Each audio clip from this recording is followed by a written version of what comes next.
നേന്ത്രപ്പഴവും ഗോതമ്പ് പൊടിയും കൊണ്ട് ആവിയിൽ വേവിച്ച ഹെൽത്തി ആയിട്ടുള്ളൊരു പലഹാരത്തിൻ്റെ റെസിപ്പിയാണ്. അപ്പോൾ നല്ല വെറൈറ്റി ആയിട്ടുള്ളൊരു പലഹാരമാണ്, അതുപോലെ കഴിക്കാനും നല്ല ടേസ്റ്റാണ്. അപ്പോൾ നമ്മൾ നല്ല കറുത്ത് പോയ ഒരു നേന്ത്രപ്പഴം എടുത്തിട്ടുണ്ട്. ഇനി ഒരു പാൻ അടുപ്പത്ത് വെച്ച് അതിലേക്ക് കുറച്ച് പശുനെയ്യ് ഇട്ട് കൊടുക്കാം. അതുപോലെ തന്നെ കുറച്ച് അണ്ടിപ്പരിപ്പും അതൊന്ന് വാടി വരുന്ന സമയത്ത് നമുക്ക് കുറച്ച് കിസ്മിസും ചേർത്ത് കൊടുക്കാം. അപ്പോൾ ഇത് ചേർത്ത് കഴിഞ്ഞാൽ നല്ല ടേസ്റ്റാണ്, ഒരിക്കലും സ്കിപ്പ് ചെയ്യരുത്. ഇനി ഇതൊക്കെ ഒന്ന് റോസ്റ്റായി വരുന്ന സമയത്ത് നമ്മളിതിലേക്ക് അരിഞ്ഞു വെച്ച നേന്ത്രപ്പഴവും കൂടിയും ചേർത്ത് കൊടുത്തിട്ട് നല്ലപോലെ ഒന്ന് വഴറ്റിയെടുക്കുന്നുണ്ട്. പഴം ഏകദേശം ഒന്ന് വാടി വരുന്ന സമയത്ത് നമുക്കിതിലേക്ക് പഞ്ചസാര ചേർത്ത് കൊടുക്കാം. 1-2 ടേബിൾ സ്പൂൺ ചേർത്ത് കൊടുത്താൽ മതി, ഒരുപാട് ചേർക്കേണ്ട ആവശ്യമില്ല. പഴം അത്യാവശ്യം മധുരമുള്ളതായതുകൊണ്ടാണ്.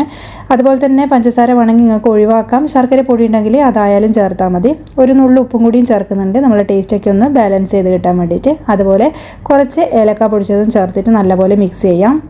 പിന്നെ നമ്മളിതിലേക്ക് ചേർത്ത് കൊടുക്കുന്നത് കുറച്ച് ഫ്രഷ് ആയിട്ടുള്ള തേങ്ങയാണ്. 1/4 കപ്പ് മുതൽ 1/2 കപ്പ് വരെ എടുക്കാം. തേങ്ങ അത്രത്തോളം കൂടുന്നോ അത്രയും ടേസ്റ്റാണ് ഈ ഒരു സ്നാക്കിന്. അപ്പോൾ അതെല്ലാം കൂടി നമുക്ക് നല്ലപോലെ ഒന്ന് യോജിപ്പിച്ച് കൊടുക്കാം.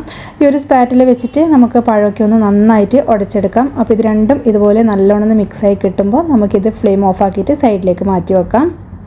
ഇനി നമുക്ക് ഒരു 1/2 കപ്പ് ഗോതമ്പ് പൊടി, ഒരു നുള്ളു ഉപ്പും ചേർത്തിട്ട് ചപ്പാത്തിക്ക് കുഴക്കുന്ന പോലെ ഒന്ന് കുഴച്ചെടുക്കണം. അപ്പോൾ നല്ല സോഫ്റ്റ് ആയിട്ടുള്ള മാവാണ് കേട്ടോ നമുക്ക് വേണ്ടത്. അപ്പോൾ ഇത് നമ്മൾ മാവ് റെഡിയാക്കി വെച്ചിട്ടുണ്ട്.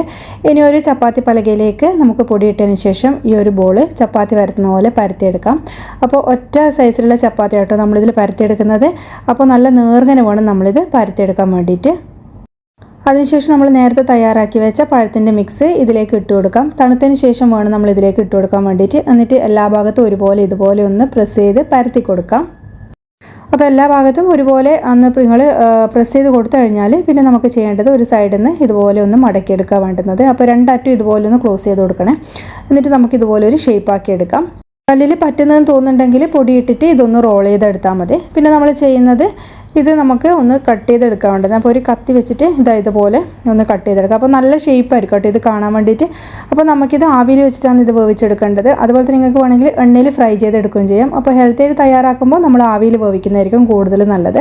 അപ്പോൾ ഇതിൽ നിന്ന് ഓരോന്ന് എടുത്തിട്ട് നമുക്ക് ഒരു ഷേപ്പാക്കി എടുക്കാം കേട്ടോ. ഇതിൻ്റെ സൈഡൊക്കെ ഒന്ന് പ്രസ് ചെയ്ത് കൊടുക്കാം, അല്ലെങ്കിൽ നമ്മൾ ഈ ഒരു മിക്സ് പുറത്തേക്ക് വരാനുള്ള സാധ്യതയുണ്ട്. അപ്പോൾ അത് ഒന്ന് റെഡിയാക്കിയതിന് ശേഷം നമുക്ക് ആവിത്തട്ടിൽ വെച്ചിട്ട് ഒരു 10 മുതൽ 20 മിനിറ്റ് വരെ ഇതൊന്ന് ആവി കയറ്റിയെടുക്കാം. അപ്പോൾ നമ്മളെ പഴം ഫില്ലിങ് ഇവിടെ റെഡി ആയതാണ്, പക്ഷേ ഗോതമ്പ് പൊടി കുറച്ച് വേവാനുണ്ട്. അതുകൊണ്ട് ഒരു 10-20 മിനിറ്റ് നമുക്കിത് ആവി കയറ്റിയെടുക്കാം. അപ്പോൾ ഇത് കഴിക്കാൻ നല്ല ടേസ്റ്റാണ് കേട്ടോ. അപ്പോൾ ഈ ഒരു അളവിൽ നമുക്ക് 2 പേർക്ക് കഴിക്കാനുള്ള ഒരു സ്നാക്കാണ് കേട്ടോ. അപ്പോൾ രാവിലെയും വേണമെങ്കിൽ നിങ്ങൾക്ക് തയ്യാറാക്കിയെടുക്കാം. അപ്പോൾ ട്രൈ ചെയ്തിട്ട് ഫീഡ്ബാക്ക് പറയാൻ മറക്കല്ലേ. താങ്ക്